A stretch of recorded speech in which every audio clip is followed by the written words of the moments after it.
बताओ डिएगो यादव को हराने के लिए कितनी पार्टी लगी हुई है भाई। सोचो कुछ तो है उस इंसान में क्वालिटी, तब ये पूरा दुनिया उसके पीछे पड़ी है। चलिए दोस्तों वीडियो को स्टार्ट कर देते हैं, लेकिन वीडियो को स्टार्ट करने से पहले चैनल को सब्सक्राइब कर लेना और मेरे इंस्टाग्राम को जरूर फॉलो कर लेना, ठीक है दोस्तों। खेसारी लाल यादव भोजपुरी इंडस्ट्री के सबसे बड़े स्टार यानी फैन फॉलोइंग के मामले में बोला जाए तो हमारे खेसारी भैया सबसे बड़े स्टार हो चुके हैं और उनको हराने के लिए भाई कितनी जनता पड़ी हुई, जनता नहीं कितने लोग पड़े हुए। लेकिन यार मुझे लगता है कि आप लोगों का प्यार और आशीर्वाद बना रहेगा तो खेसारी भैया ना कभी हारेंगे। और वो इंसान पैसा कमाने के लिए नहीं, उनके पास क्या कमी है भाई, गाड़ी घोड़ा बंगला हर चीज तो है।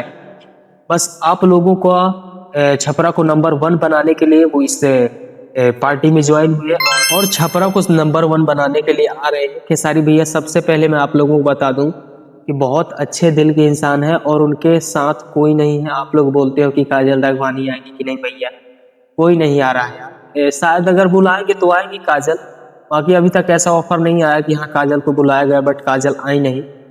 मुझे लगता है वो भी मना कर, क्योंकि भाई उनके बारे में अच्छा नहीं बोलते ना, उनको लगता है कि मेरे बारे में अच्छा नहीं बोलता। बाकी आप लोग सपोर्ट कीजिए, चैनल को सब्सक्राइब कीजिए, इंस्टा को फॉलो कीजिए और धूम मचाइए।